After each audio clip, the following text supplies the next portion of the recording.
भूतिया हवेली, एक हिंदी हॉरर कहानी। किसी समय की बात है, एक छोटे से गांव में एक पुरानी हवेली खड़ी थी। यह हवेली वर्षों से सुनसान और वीरान पड़ी थी। गांव वाले कहते थे कि हवेली में रात को अजीब अजीब आवाजें आती थी और वहां एक अदृश्य ताकत का वास था। एक दिन एक विद्यार्थी निखिल श्रीवास्तव ने हवेली की रहस्यमयता के बारे में जानने का फैसला किया। निखिल ने हवेली की तस्वीरें ली और वहां का निरीक्षण किया, लेकिन वह वहां कोई असामान्य चीज नहीं देख सका। रात होने पर निखिल हवेली में रुका। अंधेरे में हवेली की दीवारों पर चुपके चुपके एक परछाई ने उसकी आंखों को आकर्षित किया। अचानक हवेली में ठंडी हवा चलने लगी और निखिल ने सुनी जैसे किसी के रोने की आवाज आ रही हो।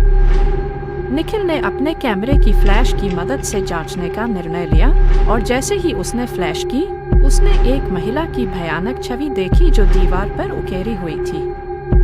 निखिल ने अपने डर को छुपाते हुए वहां से निकलने की कोशिश की, लेकिन उसकी दरवाजे की कुंडी टूट गई थी। हवेली की दीवारें अब हिलने लगीं और निखिल ने महसूस किया कि हवेली के अंदर एक आत्मा है जो उसे बाहर निकलने नहीं दे रही। निखिल ने अपने साहस को समेटते हुए हवेली की पुरानी किताबों को पढ़ा और पाया कि हवेली में एक महिला की आत्मा कैद है जो एक निर्दोष हत्या का शिकार हुई थी। निखिल ने आत्मा को शांति प्रदान करने का निर्णय लिया। उसने हवेली के प्राचीन कर्मकांडों को पढ़कर सही विधि से पूजा की। पूजा के बाद हवेली में एक शांति छा गई और निखिल को बाहर निकलने का मार्ग मिल गया।